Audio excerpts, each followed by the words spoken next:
Hi friends, నేను మీ Valli లక్కూజ్. Friends, మరి ఈ రోజు బాయ్ దూజ్ అంటే భగిని హస్త భోజనం. మరి అక్కా చెల్లెళ్ళు, సోదరులు మరి వాళ్ళ ఆరోగ్యాలతోని ఉండాలి అని చెప్పి మరి వాళ్ళు స్వయంగా వాళ్ళ హస్తాలతోని వంటలు వండి, పిండి వంటలు చేసి, రకరకాల వంటలు తయారు చేసి అన్న తమ్ముళ్ళకి మరి ఈ రోజు వాళ్ళ ఇంటికి పిలిపించి మరి భోజనం అనేది పెట్టడం అయితే జరుగుతుంది. దీని వలన వాళ్ళకి ఆయుష్ పెరుగుతుందని చెప్పి ఒక నమ్మకం.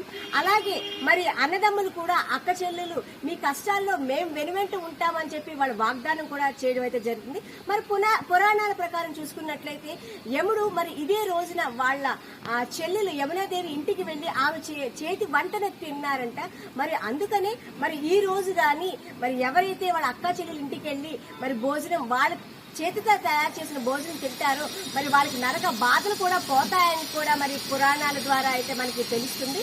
సో ఫ్రెండ్స్, మరి మీరు ఎక్కడున్నా సరే ఈ రోజు మాత్రం తప్పకుండా అక్క చెల్లెల ఇంటికి వెళ్ళి వారి చేతి వంటను తిని ఆరోగ్యాలతో అయితే ఉండండి. సో మరి ముఖ్యంగా ఈ పూజ ఈ రోజు ఎందుకు జరుపుకుంటారు అని అంటే మన హిందూ క్యాలెండర్ ప్రకారం చూసుకున్నట్లయితే శుక్లపక్షం రెండో రోజు అంటే కార్తీక మాసంలో వచ్చే శుక్లపక్షం రెండో రోజున మరి ఈ పండుగను జరుపుకుంటారు. మరి అందరూ కూడా ఈ రోజు పండుగను బాగా జరుపుకోండి. మరి సోదరులందరూ కూడా ఆయుష్తోని ఆరోగ్యాలతో ఉండండి.